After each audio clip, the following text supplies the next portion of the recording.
മഹാരാഷ്ട്രയിലെ തെരഞ്ഞെടുപ്പിൽ പരാജയം സംഭവിച്ചത് ഇവിഎം മെഷീനുകൾ അല്ലെങ്കിൽ ഇവി മെഷീനുകൾ കാരണമാണെന്ന് മല്ലികാർജുൻ ഖാർഗെ പറയുന്നു. അതുകൊണ്ട് ഇന്ത്യ ബാലറ്റ് പേപ്പറിലേക്ക് മടങ്ങി പോകണമെന്ന് അദ്ദേഹം പറയുകയാണ്. അദ്ദേഹം പറയാനുണ്ടായ ഒരു സാഹചര്യം എന്താണെന്നുള്ള വസ്തുത എനിക്കറിയാം, അല്ലെങ്കിൽ പലർക്കും അറിയാമായിരിക്കും.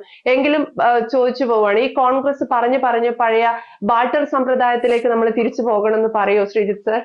നീതു, കോൺഗ്രസിനെ സംബന്ധിച്ചിടത്തോളം കഴിഞ്ഞ കുറെ കാലമായിട്ട് EVM എന്നതിന് എതിരാണ് അവര്.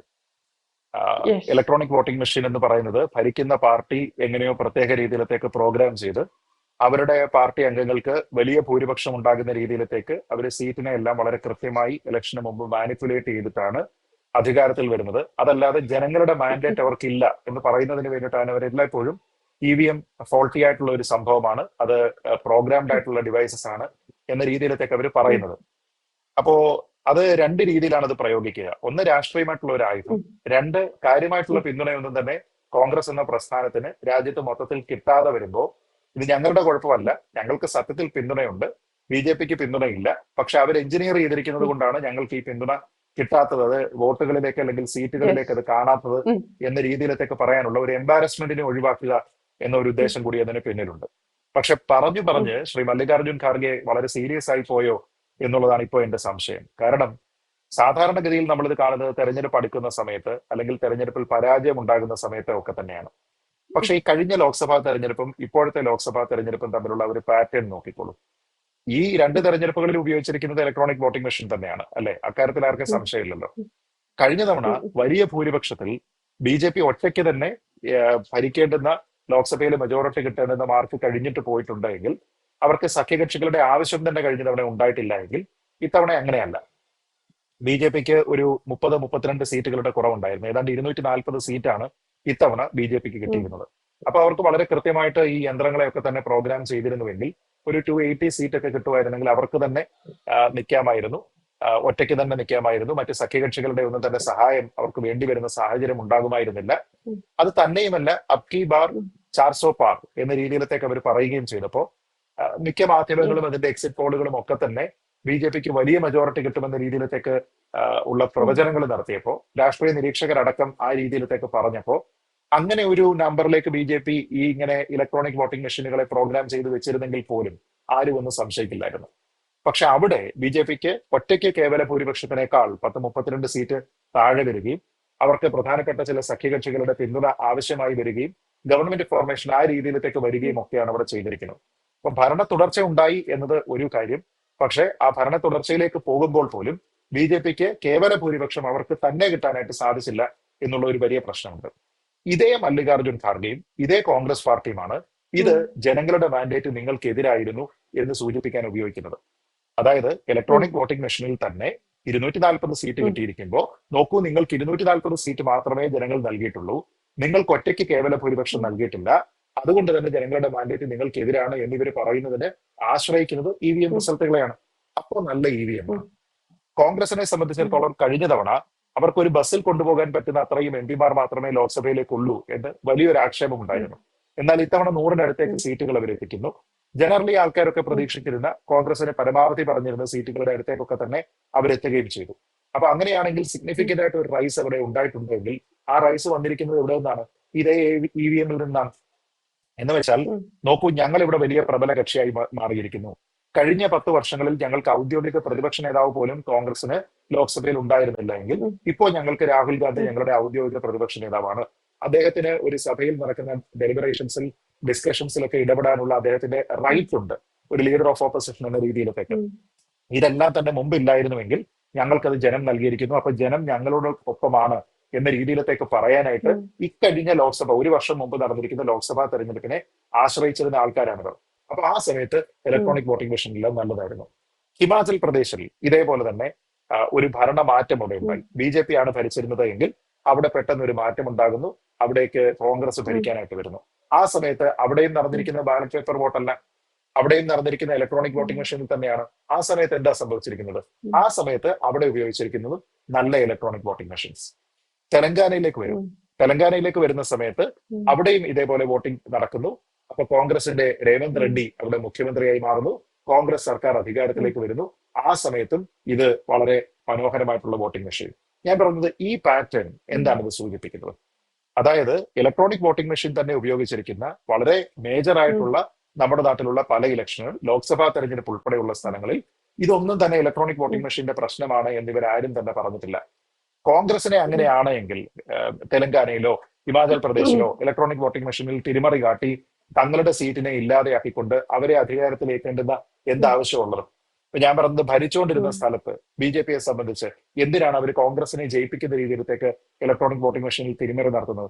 അവർക്ക് സ്വാധീനമില്ലാത്ത സംസ്ഥാനങ്ങൾ, കേരളം, പിന്നെ അല്ലെങ്കിൽ ഈ എന്താ പറയുക തെലങ്കാന, പിന്നെ ഈ തമിഴ്നാട് തുടങ്ങിയ സ്ഥലങ്ങളിലൊക്കെ തന്നെ നാച്ചുറലായിട്ട് ഈ EVM-നെ എഞ്ചിനീയർ ചെയ്യാതെ തന്നെ ആൾക്കാരെങ്കിൽ ജയിക്കുമായിരുന്നല്ലോ. അപ്പൊ അതിനെ മാത്രം ഇവർ കാണിച്ചാൽ മതിയല്ലോ. അപ്പൊ പിന്നെ എന്തിനാണ് ഇത് കാണിക്കുന്നത്? പിന്നെ അവർ കുറ്റം പറയുന്നത് മുഴുവൻ എന്തിനാണ്? മഹാരാഷ്ട്രയെ കുറ്റം പറയുന്നു, ഹരിയാനയെ കുറ്റം പറയുന്നു. അപ്പൊ ഇത് പറയുന്ന സമയത്ത് ഹരിയാനയിലും മഹാരാഷ്ട്രയിലും ഉണ്ടായിരിക്കുന്ന തെരഞ്ഞെടുപ്പുകളുടെ റിസൾട്ടുകളെ അനലൈസ് ചെയ്തിട്ട് EVM-നെ എഞ്ചിനീയർ ചെയ്യുന്നതാണ് പ്രശ്നം എന്ന് പറയുന്ന സമയത്ത് ശ്രീ മല്ലികാർജുൻ ഖാർഗെ അദ്ദേഹം തന്നെ മേനി നടിച്ചിരിക്കുന്ന 2024 ലോക്സഭാ തെരഞ്ഞെടുപ്പിനെ പറ്റിയോ ഈ പറഞ്ഞതുപോലെ തെലങ്കാനയിലോ ഹിമാചൽ പ്രദേശിലോ ഒക്കെ നടന്നിരിക്കുന്ന നിയമസഭാ തെരഞ്ഞെടുപ്പുകളെ പറ്റിയോ അദ്ദേഹം ഒരു അക്ഷരം പോലും മിണ്ടുന്നില്ല എന്നുള്ളതാണ് വസ്തുത. എന്ന് വെച്ചാൽ EVM മൊത്തത്തിൽ ഏതെങ്കിലും ഒരു പാർട്ടിയെ മാത്രം ഫേവർ ചെയ്യുകയല്ല, ആൾക്കാരുടെ ഹിതം എന്താണോ അതിനനുസരിച്ചിട്ടാണ് അത് പ്രവർത്തിക്കുന്നത്. ഇനി അദ്ദേഹം തന്നെ പറയുന്നുണ്ട്, ചെറുപ്പക്കാർ ഇവിടെ ആവശ്യപ്പെടുന്നത് ബാലറ്റ് പേപ്പറിലേക്ക് പോകണമെന്നാണ്. ഏത് ചെറുപ്പക്കാരെ ആവശ്യപ്പെട്ടത്? നമ്മൾ എവിടെയെങ്കിലും ആ രീതിയിൽ തെറ്റുണ്ടോ? ചെറുപ്പക്കാർ സംഘടിച്ച് ഇവിടെ വന്നതിന് ശേഷം ഞങ്ങൾക്ക് EVM വേണ്ട, ഞങ്ങൾക്ക് പേപ്പർ ബാലറ്റിലേക്ക് തിരിച്ചു പോകണം എന്നാരെങ്കിലും പറഞ്ഞില്ല. പിന്നെ അദ്ദേഹം പറയുന്ന മറ്റൊരു കാര്യം എന്താണ്? വികസിത രാജ്യങ്ങൾ പോലും EVM-ൽ നിന്ന് പേപ്പർ ബാലറ്റിലേക്ക് തിരിച്ചു പോകുന്നു. നോക്കൂ, ഇവിടെ നമുക്കൊരു സംവിധാനം ഉണ്ടെങ്കിൽ പല വികസിത രാജ്യങ്ങൾക്കും ഇല്ലാത്ത സംവിധാനമാണ് നമ്മുടെ കാര്യക്ഷമമായി പ്രവർത്തിക്കുന്നുണ്ട് എന്ന് കരുതി നമ്മൾ തിരിച്ചു പോകണം. ഇപ്പൊ UPI പോലെയുള്ള ഒരു പേയ്മെന്റ് സിസ്റ്റം ലോകത്ത് പല രാജ്യങ്ങളിലുമില്ല. പക്ഷെ ഇന്ത്യയെ പോലെ ഇത്രയും വലിയ 1.4 ബില്യൺ ആൾക്കാരുള്ള ഒരു സ്ഥലത്ത്, ഇത്രയും വലിയൊരു എക്കോണമി ഉള്ള സ്ഥലത്ത് UPI പേയ്മെന്റ് എത്ര ഫലപ്രദമായിട്ടാണ് കംപ്ലൈന്റുകൾ ഇല്ലാതെ അത് പോകുന്നത്? അത് ഞങ്ങൾക്ക് വേണം അതിന്റെ ടെക്നോളജി എന്ന് പറഞ്ഞുകൊണ്ട് എത്രയോ വിദേശ രാജ്യങ്ങളാണ് ലൈനപ്പ് ചെയ്തിട്ട് നമ്മുടെ അടുത്ത് നിന്ന് ഈ ടെക്നോളജി ട്രാൻസ്ഫറിന് വേണ്ടിയിട്ട് ശ്രമിച്ചുകൊണ്ടിരിക്കുന്നത്. എത്രയോ രാജ്യങ്ങളിൽ നമ്മളത് നടപ്പാക്കുകയും ചെയ്തു കഴിഞ്ഞു. എന്ന് വെച്ച് കഴിഞ്ഞാൽ നമ്മൾ ഏത് രീതിയിലാണോ ശാസ്ത്ര സാങ്കേതിക രംഗത്ത് നമ്മൾ മുന്നോട്ട് പോകുന്നത്, പേയ്മെന്റ്സുമായി ബന്ധപ്പെട്ടിട്ടാണെങ്കിലും ആൾക്കാരുടെ മാൻഡേറ്റുമായി ബന്ധപ്പെട്ടിട്ടാണെങ്കിലും, ഈ സിസ്റ്റം പ്രശ്നമാണ് എന്ന് പറയുന്നതിന് ഈ സിസ്റ്റം തെറ്റാണെന്ന് തെളിയിക്കുകയാണ് വേണ്ടത്. അതല്ലാതെ മറ്റു രാജ്യങ്ങളിൽ അങ്ങനെയാണോ ഇങ്ങനെയാണോ എന്നുള്ളതല്ല ഇവിടുത്തെ പ്രധാനപ്പെട്ട പ്രശ്നം. അതുകൊണ്ട് തന്നെ അദ്ദേഹം തന്നെ പറയുന്നുണ്ട്, നമ്മളിത് തെറ്റാണെന്ന് തെളിയിച്ചു കൊടുക്കണം അത്രയും. പിന്നെ അല്ലാതെ എങ്ങനെ?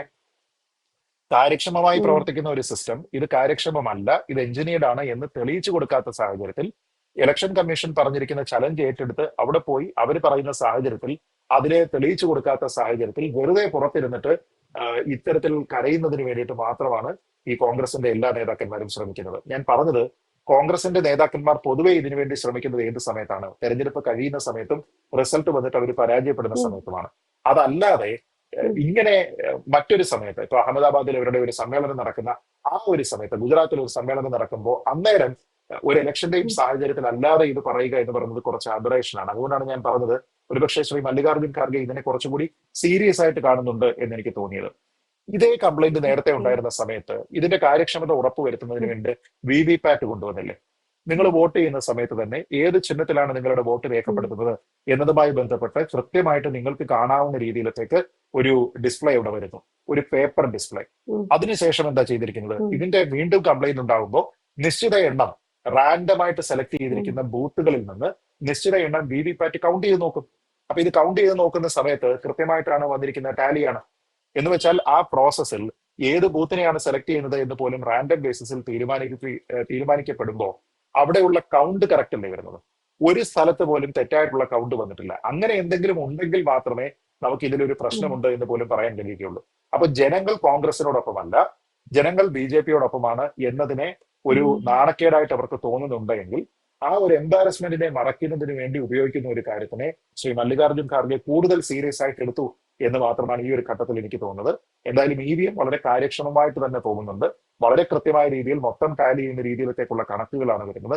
അതല്ലാതെ ഇതിൽ കൃത്രിമത്വം നടക്കുന്നുണ്ട് എന്ന് ഇന്നേ വരെ ശാസ്ത്രീയമായി തെളിയിക്കുന്നതിന് വേണ്ടിയിട്ട് ഈ നാക്കിട്ടടി അല്ലാതെ മറ്റൊന്നും ഇവർക്ക് ഇതുവരെ സാധിച്ചിട്ടില്ലാത്ത സാഹചര്യത്തിൽ ഇത് വെറുതെ അധികാരത്തിൽ വരാതെ ജനങ്ങൾ അധികാരത്തിലേക്ക് നിങ്ങൾ ഇപ്പോഴും വരേണ്ട എന്ന് പറഞ്ഞിരിക്കുന്നതിനെ അതിന്റെ നാണക്കേടിനെ ഒഴിവാക്കാൻ വേണ്ടിയിട്ട് കോൺഗ്രസിന്റെ ദേശീയ അധ്യക്ഷൻ ആവർത്തിച്ചു പറയുന്ന എക്സ്ക്യൂസുകൾ എന്ന രീതിയിൽ മാത്രമേ ഇതിനെ കാണാൻ കഴിയൂ. അതിനപ്പുറത്തേക്ക് ഒരു പ്രാധാന്യവും അദ്ദേഹത്തിന്റെ ഈ സ്റ്റേറ്റ്മെന്റ് അർഹിക്കുന്നുണ്ട് എന്ന് നമ്മുടെ മുന്നിലുള്ള വസ്തുതകളുടെ അടിസ്ഥാനത്തിൽ നമുക്ക് ചിന്തിക്കാൻ കഴിയില്ല. എന്തായാലും വളരെ വിചിത്രമാണ് മല്ലികാർജുൻ ഖാർഗെയുടെ ആ ഒരു പ്രസ്താവന. തിരികെ ബാലറ്റ് പേപ്പറുകളിലേക്ക് രാജ്യം മടങ്ങി പോകണം എന്നാണ് അദ്ദേഹം ആഹ്വാനം ചെയ്യുന്നത്. വ്യക്തമാണ്. Thank you sir. Thank you Neethu. കൂടുതൽ വാർത്തകളും വിശേഷങ്ങളും നിങ്ങളിലേക്ക് എത്താൻ ABC മലയാളം സബ്സ്ക്രൈബ് ചെയ്യുക, ബെൽ ബട്ടണും അമർത്തുക.